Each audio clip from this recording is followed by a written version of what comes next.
Hello. So about 10 years ago, I decluttered around 95% of all of my belongings, including my wardrobe. And I would say since that time, over the last 10 years, I've been trying to perfect the minimalist wardrobe. And this has been tricky because my body has gone through all sorts of changes: weight gain, weight loss, pregnancy, having a toddler, all of these things. So I've had to come up with a strategy that is going to be useful for all of these different periods of life. And that is what I'd like to present to you today. Why else should you listen to me? Well, I literally wrote the book on minimalist wardrobes, and I also recorded an audiobook. And if you'd like that full package, this is the code for 50% off. I'll put the link in the description and I'll hopefully see you over there. But this video is going to be a slightly briefer summary. And if you find it useful, please share it with people who you think will also find it useful. All right, let's get into it. So as with any decluttering process, there are 3 stages. The first one is observation. Now, in an ideal scenario, you would monitor your own behavior through kind of like journal practices over the course of 2 or 3 weeks. However, if you are caught up in the wind of motivation and you don't want to be waiting a few weeks before you declutter, then you can go back through your old photos. You can just remember, go through your schedule, go through your dirty laundry, figure out 2 things. 1, what does your life look like? Where do you spend your time? What do you spend your time doing? And 2, what do you generally wear for those things? You want to get a picture of the life you actually lead. So not the kind of slightly imaginary place we can end up in when we think about who we are and what we do and what we like to think of ourselves doing. I think it's really easy to try to capture your ideal life through your wardrobe. But the wardrobe we really want is the one that actually assists us, the one that actually serves us in our day-to-day life. So we need to figure out, what is our day-to-day life? What are we doing? And also, how are we feeling in our clothes? How often are we getting changed throughout a day? How often are we putting something on and then thinking, oh no, actually I don't want to wear this? In the observation stage, we are looking at the life we lead, the choices that we make, and just trying to get a better idea of the reality. And the reason this is so important is because a lot of the things we buy is some form of symbol or representative of the version of us that we'd like to be. And we do want to bring that version of ourselves into reality, but that we don't do it by buying clothes that don't actually work for us in our current format, in our current lives. So make some notes, journal on it, think about it, discuss it with a friend. What did you wear and what did you do over the last few weeks, and how did you feel about it? Step 2.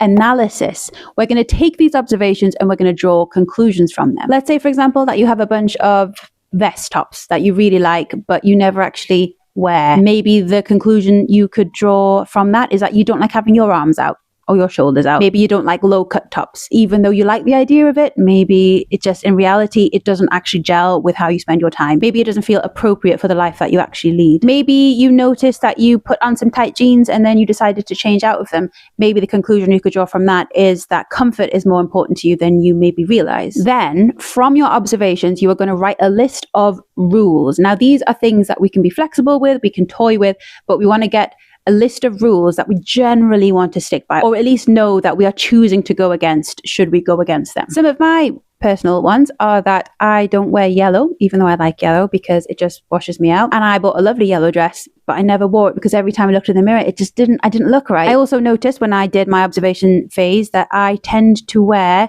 colors that are very natural. I really like my browns, my blacks, reds, oranges. I'm very autumn all year round, really. I always go for stripes, but I'm not really a pattern person. And especially now that I am a mother, comfort is the absolute name of the game. It's putting together a list of rules that can inform the choices that you go on to make. Step 3, implementation. The way we're going to think about decluttering is not about what we're getting rid of. We are not looking through our clothes and thinking, you don't work for me, so you are going to go. What we're essentially doing is shopping our wardrobe. We're thinking about what we're going to keep, what's going to stay, what has earned the right to be in our wardrobe. This is just a much nicer way of thinking about it. It's a much more positive way of thinking about it. And we're going to start off by using the quantity formula to work out how much of each item we actually need. And this is how we use the quantity formula. Morning, class. Okay, quantity formula. We are going to be taking the number of times that the item is worn in a week. That's going to go over the amount of times you generally do laundry in a week, times by the amount of times you can wear the item before it gets dirty. Let's talk pants, okay? The number of times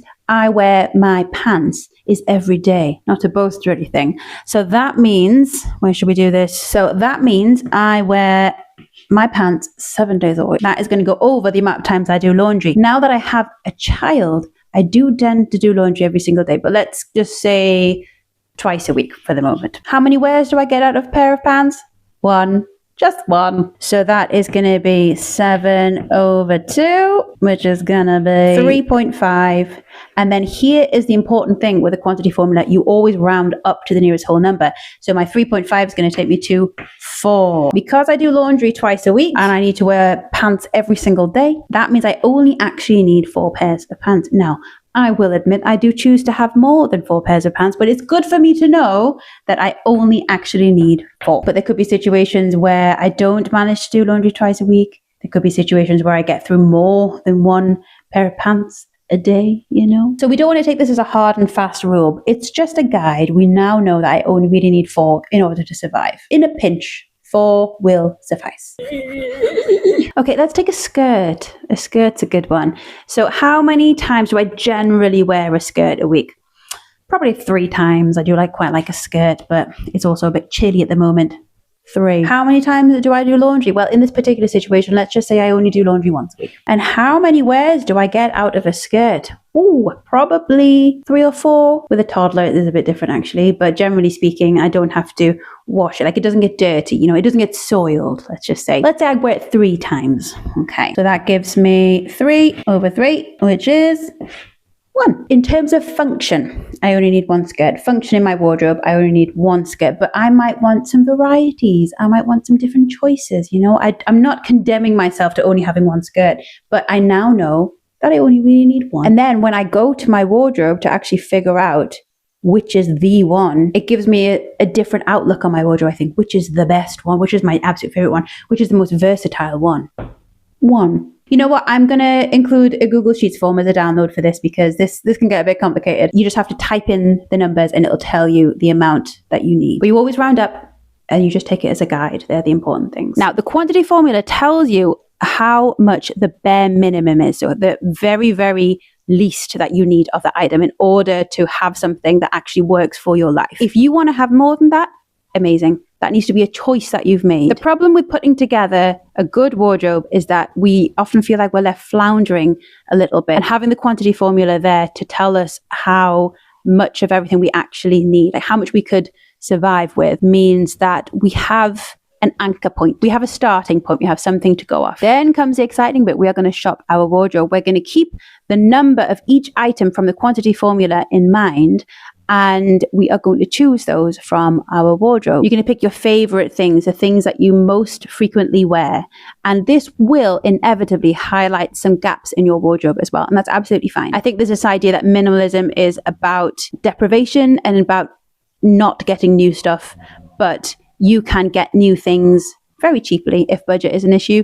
You can get things sustainably if environmental factors are an issue for you as well. We need to think about it from the angle of if you had a wardrobe that really worked for you and that you loved and that you felt good in every single day, how that would actually impact your life. And the impact, no matter how far above clothes we'd like to think that we are, or how much we'd like to think that it doesn't really matter, it does matter. It affects how you hold yourself. It affects how you feel you are perceived. It affects how you present yourself to the world. And we certainly don't want these to be the most important things in our lives, but they are active factors. They contribute to our life as a whole. Not to mention the stress of not actually having the right things to wear, not knowing what to wear, having stuff taking up room in your house, in your space, that just drags you down because it reminds you of the version of you that you would have liked to have been, or because it makes you think of a different time or memories that you would rather forget. We want a wardrobe that lifts us up, not literally, not like a push-up bra, but in a spiritual sense. So once you've shopped your wardrobe and you have the right amount of each item,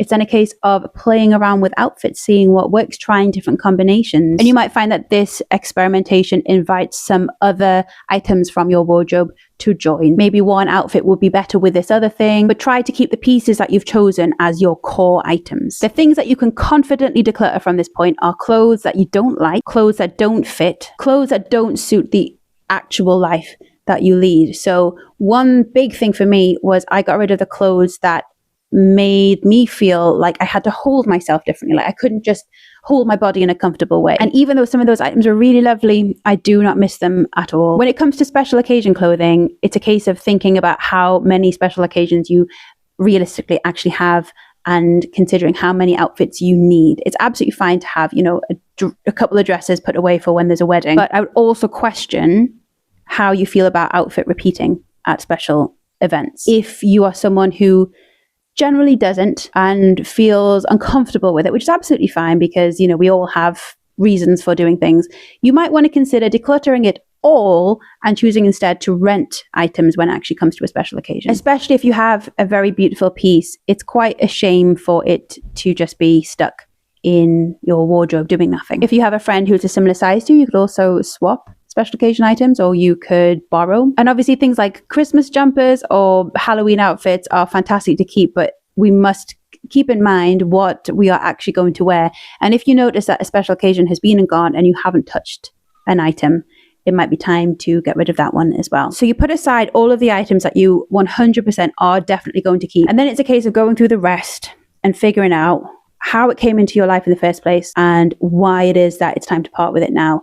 This is not necessary, I'll be totally honest, but it is very important inner work. Often the items that we choose to reflect who we'd like to be perceived as, how we'd like to be seen, there is real knowledge that can be gained from that about how we live, who we think we are, what we'd like to be. And I really like the Marie Kondo way of thanking the item, having some form of ceremony and ritual to decluttering it. Because decluttering, no matter how hardcore minimalist you are, has a certain element of grief with it, because it's never just the item, it's who you were when you bought it, or who you'd like to be, or a future that will never be, or that you have to accept will never be.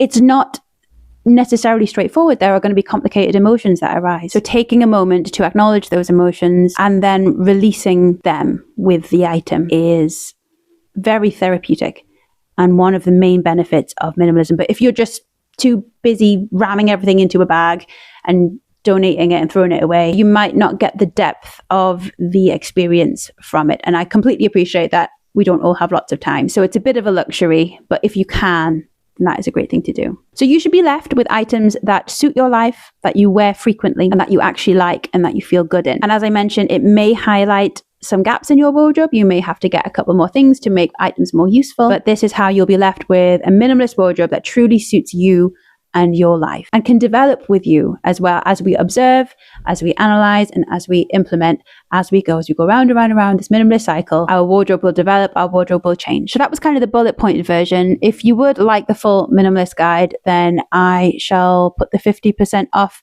code on the screen. Help yourself. Good luck building your minimalist wardrobes. I'm sending you lots of love.